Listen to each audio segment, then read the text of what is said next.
to reach common ground. You saw in the lame duck session, tax cuts, the START Treaty, don't ask, don't tell, help for 9/11 victims.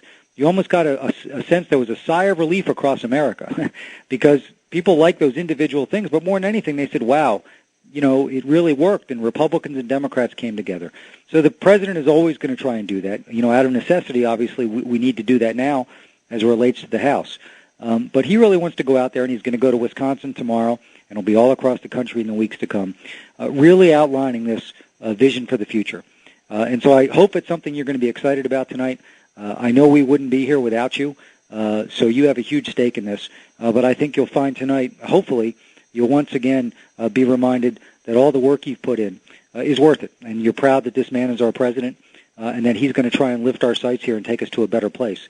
So I just want to thank you for being on the phone tonight, for all you do for the president, for the country, for caring so much about the future we're trying to build here.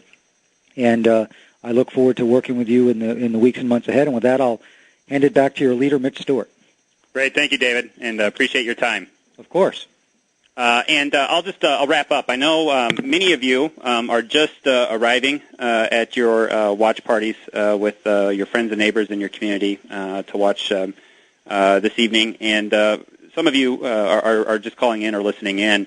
And as David mentioned, we really have two tracks moving forward. The first is we want to do everything we can to protect the progress that you have all been so instrumental in achieving. And a big part of that will be health care reform, but it'll also be Wall Street reform and some of the other accomplishments that David mentioned earlier, that we're going to have to be very, very vigilant and make sure that we do everything we can to provide a voice for those who are voiceless. And that's, that's who this legislation helps. But secondly, the president is going to lay out a vision for this country so that we do win the future.